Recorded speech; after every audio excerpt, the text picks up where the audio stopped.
کچھ لوگ بیان کرتے ہیں کہ دنیا میں سب سے بڑا سوال یہ ہے کہ کیا خدا موجود ہے؟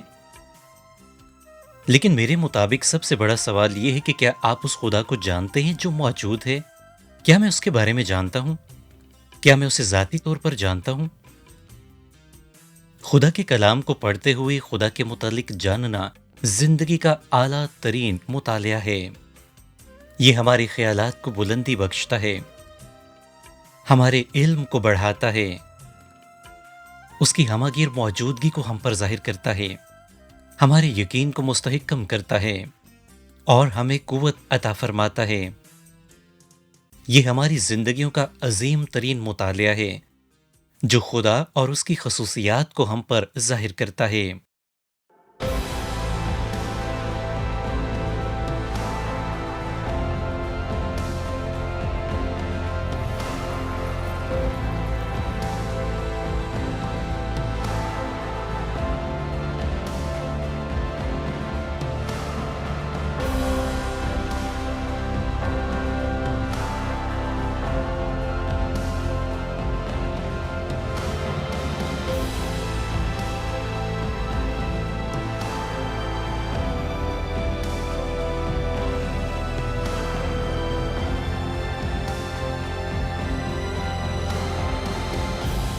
خدا سے متعلق جتنا کچھ آپ جانتے ہیں اس سے زیادہ جانیے، یہ آپ کو خدا کے اور زیادہ قریب لے آئے گا۔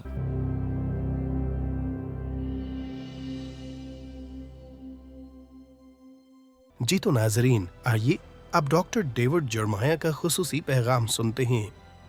پاکیزگی خدا کی انتہائی بنیادی صفت ہے۔ یہ متعدد وجوہات کی بنا پر سب سے پہلے نمبر پر ہے۔ خداوند خدا قادر مطلق سب سے زیادہ پاک اور مقدس ہے۔ اس کا زوراور بازو ہم پر اس کی قدرت اور طاقت کو ظاہر کرتا ہے۔ اس کی آنکھیں جو ہر جگہ دیکھتی ہیں ہم پر اس کے علم کو ظاہر کرتی ہیں۔ اس کا لامحدود دل ہم پر اس کی ابدیت کو ظاہر کرتا ہے۔ جب ہم خدا کو اس طور جانتے ہیں جیسا ہمیں جاننا چاہیے تو اس کی پاکیزگی کی خوبصورتی ہمیں اپنی گرفت میں لے لیتی ہے۔ ہم اپنے سلسلے کو جس کا عنوان ہے خدا شاید جسے آپ نہیں جانتے اس کو جاری رکھیں گے اور آج خدا کی پاکیزگی پر گفتگو کریں گے۔ ہم بائبل مقدس میں سے چند ایسے کرداروں کا بھی جائزہ دیں گے جنہوں نے خدا کی پاکیزگی کا تجربہ کیا۔ انہوں نے جو کچھ سیکھا ہم بھی آج وہ سیکھ کر اپنی زندگیوں میں اسے لاگو کر سکتے ہیں۔ تو یہ سب جاننے کے لیے زندگی کے سفر کے اس پروگرام کو دیکھتے رہیے۔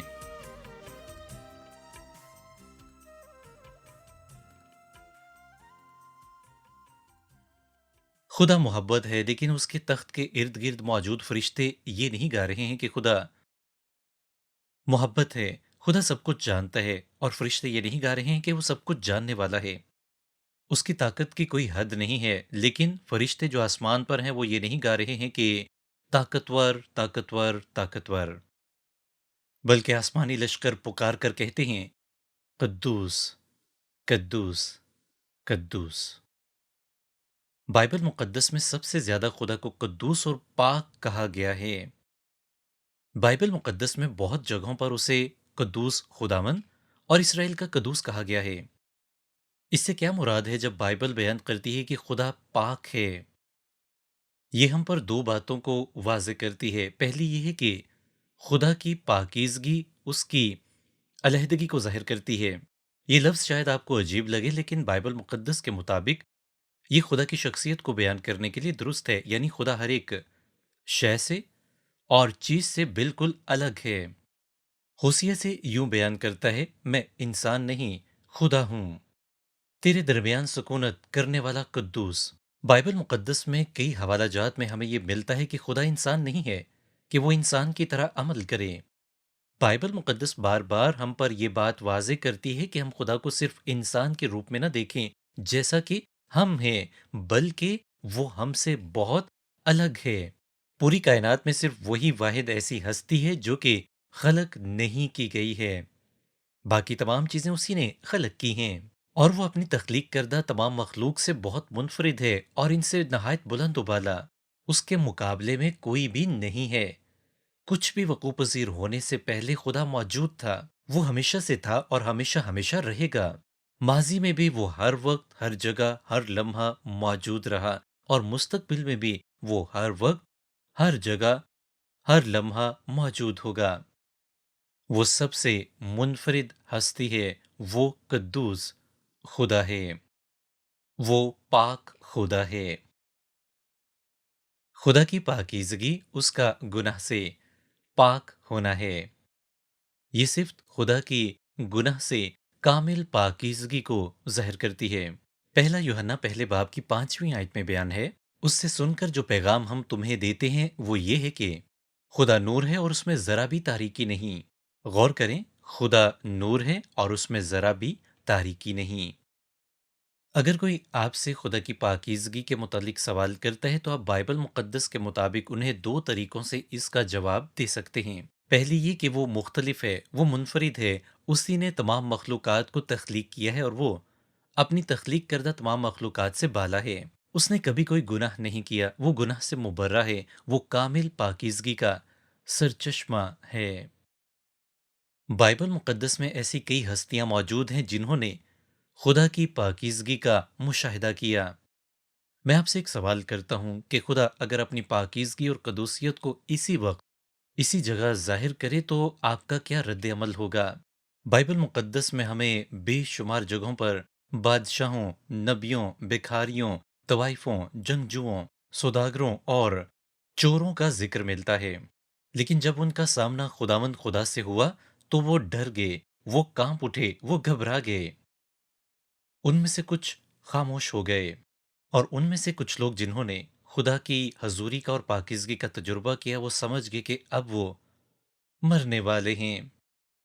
ہم چند کہانیوں پر بائبل مقدس میں سے گفتگو کریں گے، مجھے یہ بہت پسند ہیں، جن میں ہم ان لوگوں کا جائزہ لیں گے جنہوں نے خدا کی پاکیزگی کا تجربہ کیا۔ سب سے پہلے ہم موسیٰ کے متعلق بات کریں گے۔ پاک خدا نے موسیٰ کے ساتھ ملاقات کی اور موسیٰ نے خدا کی پاکیزگی کا تجربہ کیا۔ خدا کی قدوسیت کا تجربہ کرنے کے بعد کوئی اسے بیان کرنے کے لیے زندہ نہیں رہتا، لیکن موسیٰ پر خدا نے اپنے آپ کو محدود طریقے سے ظاہر کیا۔ میں اس حوالے کو آپ کے لیے پڑھنا چاہوں گا، یہاں پر بیان ہے۔ خدا نے موسیٰ سے کہا کہ تو میرا چہرہ نہیں دیکھ سکتا کیونکہ انسان مجھے دیکھنے کے بعد زندہ نہیں رہے گا۔ پھر خداوند نے کہا دیکھ میرے قریب ہی ایک جگہ ہے، اور جب تک میرا جلال گزرتا رہے گا میں تجھے اس چٹان کے شگاف میں رکھوں گا، اور جب تک میں نکل نہ جاؤں تجھے اپنے ہاتھ سے ڈانکے رہوں گا۔ اس کے بعد میں اپنا ہاتھ اٹھا لوں گا اور تو میرا پیچھا دیکھے گا لیکن میرا چہرہ دکھائی نہیں دے گا۔ لہٰذا موسیٰ نے خدا کا اور اس کی حضوری کا بڑی ہی محدود طریقے سے تجربہ کیا۔ اس نے خدا کو صرف اور صرف پیچھے سے دیکھا۔ جب موسیٰ کوہ سینا سے اترا اور واپس اپنے لوگوں میں نیچے آیا تو بائبل مقدس اس کے متعلق یوں بیان کرتی ہے، خروج باب 34 اور اس کی آیت نمبر 30۔ اور جب ہارون اور بنی اسرائیل نے موسیٰ پر نظر کی اور اس کے چہرے کو چمکتے دیکھا تو اس کے نزدیک آنے سے ڈرے۔ اس کا چہرہ اس قدر پر نور ہو گیا تھا کہ لوگ اور ہارون اس کے چہرے پر نظر نہیں کر سکتے تھے، اور یوں موسیٰ نے اپنے چہرے کو کپڑے سے ڈھانک لیا۔ یہ خدا کی پاکیزگی اور حضوری کا اثر تھا۔ پھر ہم پرانے عہد نامے میں ایوب کے متعلق دیکھتے ہیں۔ ایوب بہت نیک انسان تھا اور بہت زیادہ امیر تھا، لیکن چند ہی دنوں میں اس کی تمام دولت اس سے چھن گئی، اس کے بچے اس سے چھین لیے گئے۔ شیطان نے بہت برے طریقوں سے اس پر طرح طرح سے حملے کیے۔ میں اکثر ان لوگوں کو جو اپنی زندگی میں مشکلات کا سامنا کر رہے ہوتے ہیں ایوب کی کتاب کے چند شروعاتی ابواب پڑھنے کا مشورہ دیتا ہوں۔ یہ بہت تسلی اور اطمینان فراہم کرتے ہیں، خاص طور پر جب آپ اپنی زندگی میں مشکلات کا سامنا کریں۔ ایوب باب 38 میں خدا اس پر اپنا آپ ظاہر کرتا ہے۔ خدا ایوب پر ارضیات، موسمیات، سمندر، فلکیات، حیوانیات کے عجائبات ظاہر کرتا ہے۔ خدا کی پاکیزگی اور شان کا مشاہدہ کر کے ایوب کانپ اٹھتا ہے، اور وہ 40ویں باب میں خدا کی شان اور پاکیزگی کے لیے اپنے الفاظ کو یوں بیان کرتا ہے۔ ایوب باب 40 آیت 4 میں یوں بیان ہے، دیکھ میں نہ چیز ہوں، میں تجھے کیا جواب دوں، میں اپنا ہاتھ اپنے منہ پر رکھتا ہوں۔ پھر باب 42 میں بیان ہے، میں جانتا ہوں کہ تو سب کچھ کر سکتا ہے اور تیرا کوئی ارادہ رک نہیں سکتا۔ میں نے تیری خبر کان سے سنی تھی، پر میری آنکھ اب تجھے دیکھتی ہے، اس لیے مجھے اپنے آپ سے نفرت ہے اور میں خاک اور راکھ میں توبہ کرتا ہوں۔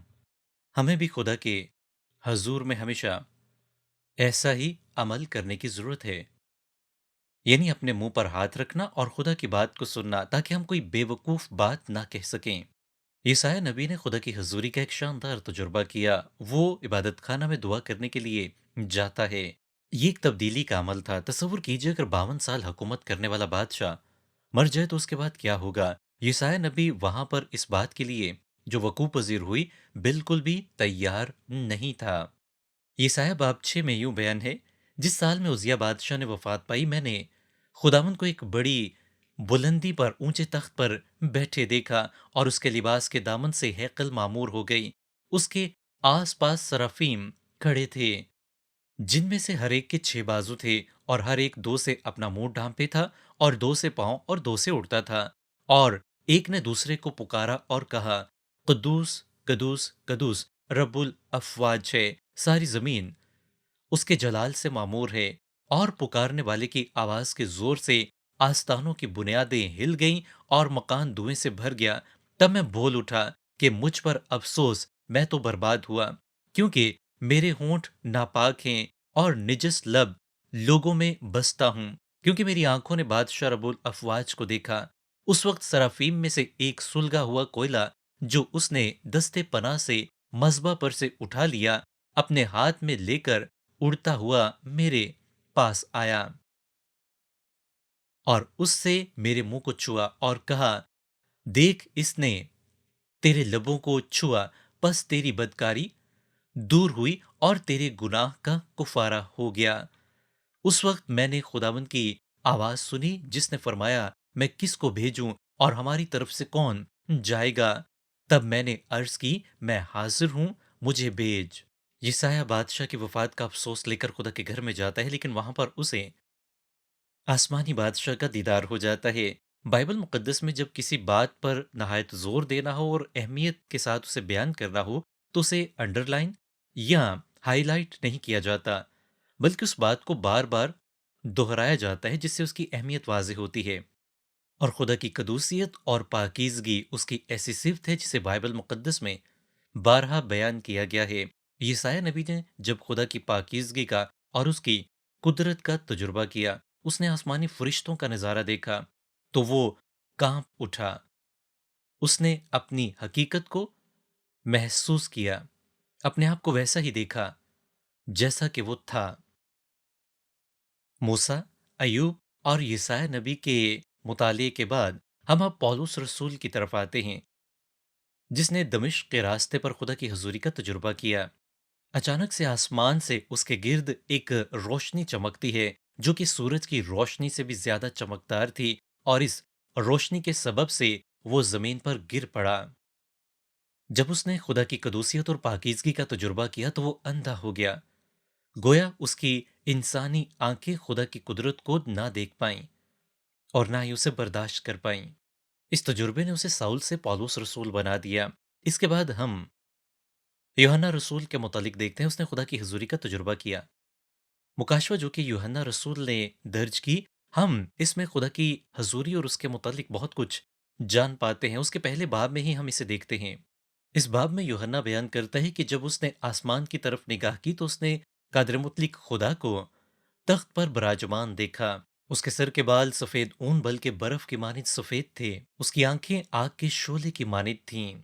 उसकी आवाज जोर के पानी की सी थी, और उसके मुंह से एक दोधारी तेज तलवार निकलती थी। जब यूहन्ना ने इसका तजुर्बा किया, तो उसने इसे यूं बयान किया, जब मैंने उसे देखा तो उसके पांव में मुर्दा सा गिर पड़ा। अगर हम अपनी जिंदगी में खुदा की हजूरी का तजुर्बा करें, तो इन 5 खुदा के लोगों की मानिद इस पर रद्दमल कर सकते हैं। हम अपने मुंह पर हाथ रखें और खुदा के हजूर में गिर जाएं, और उसकी कदूसियत का इकरार करें।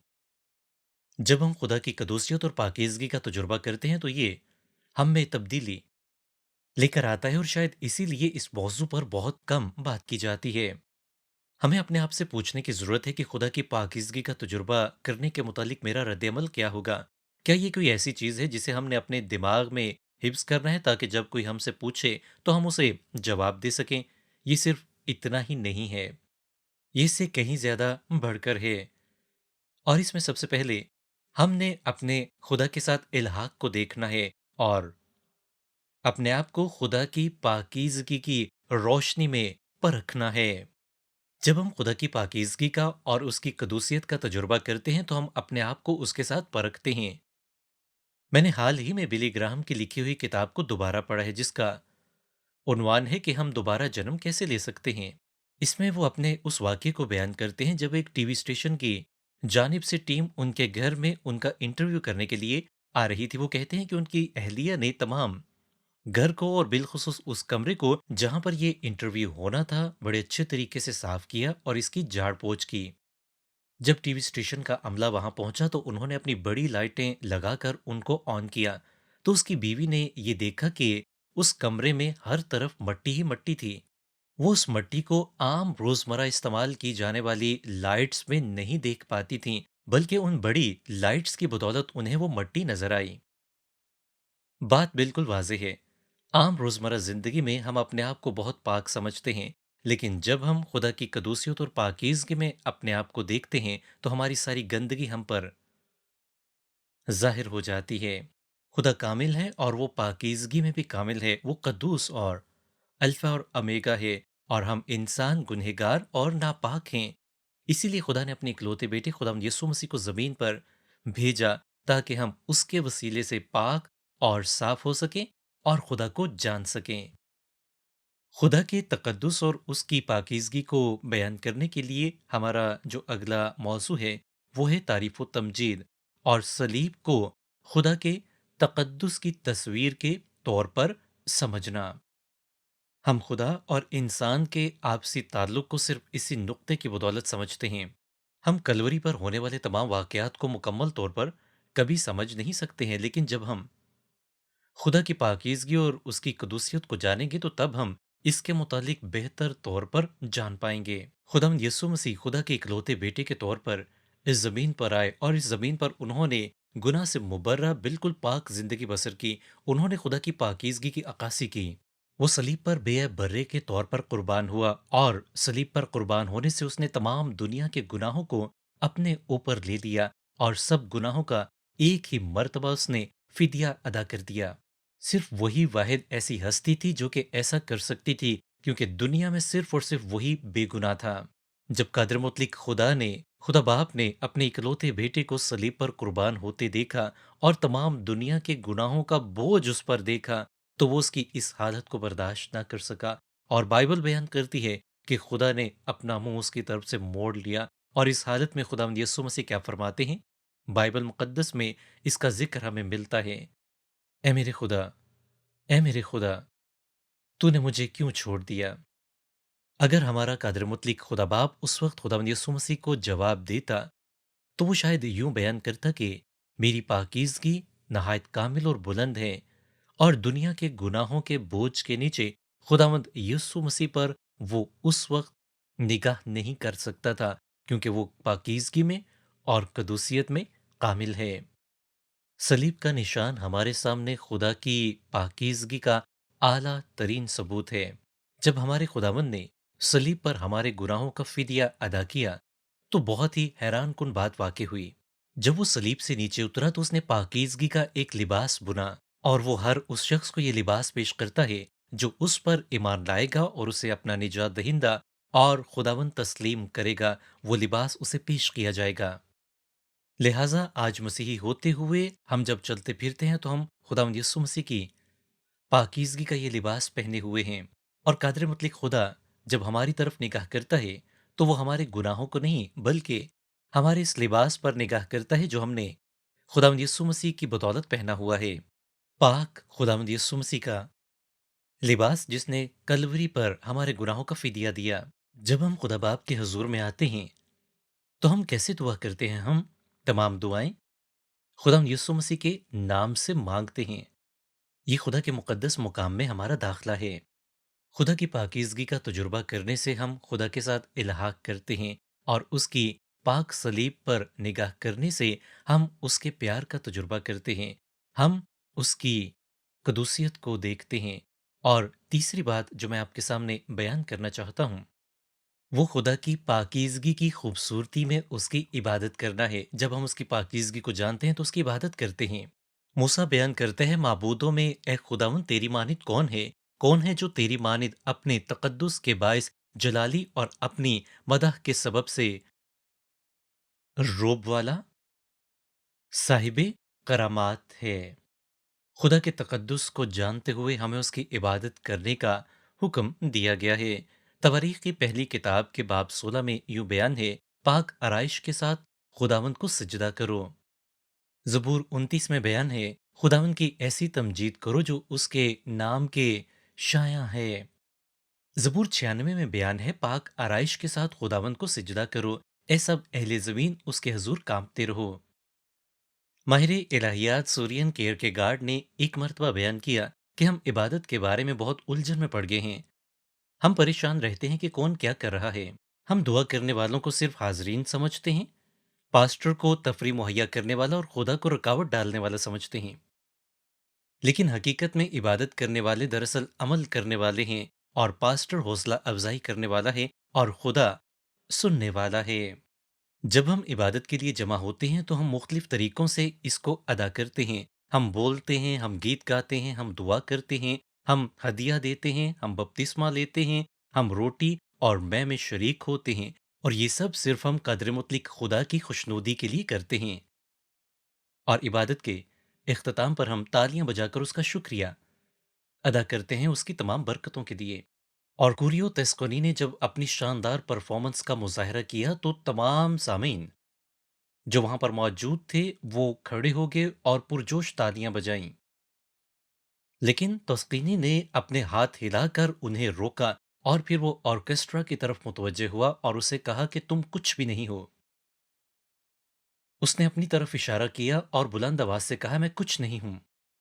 और फिर वो पुकारा कि बेथोन ही सब कुछ है, सब कुछ है, सब कुछ है।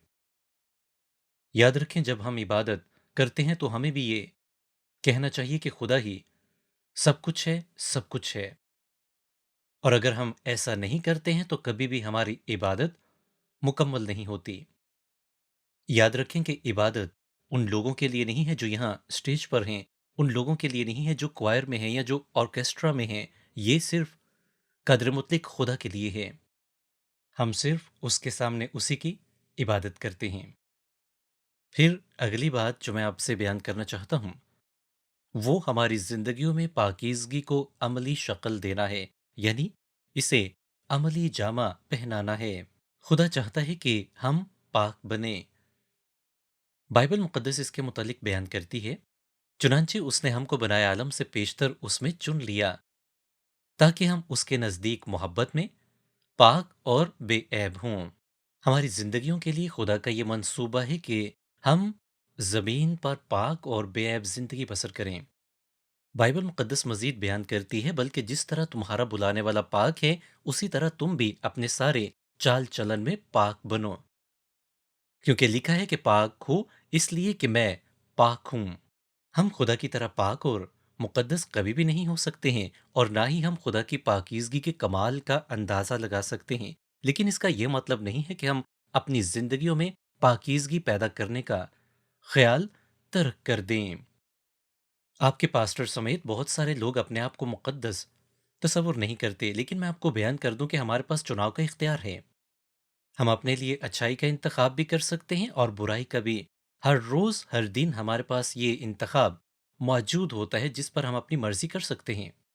आप जायज़ा ले सकते हैं कि जो काम आप कर रहे हैं क्या वो पाक है, या फिर ये काम जो आप कर रहे हैं वो पाक नहीं बल्कि आपके लिए आरामदेह है। आप इनमें बआसानी मुआजना कर सकते हैं।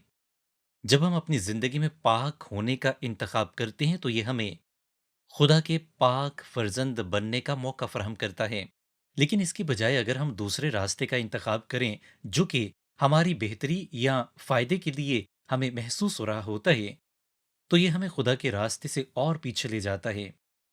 हर रोज़ ये इंतखाब हमारे सामने होता है, और जब भी आप सुबह उठें तो खुदावंद खुदा के हुजूर में ये दुआ ज़रूर किया करें कि ए खुदावंद, मेरी आज के दिन रहनुमाई फरमा ताकि मैं पाक रास्ते का इंतखाब कर सकूं, वो रास्ता जो तेरी मर्जी के मुताबिक है।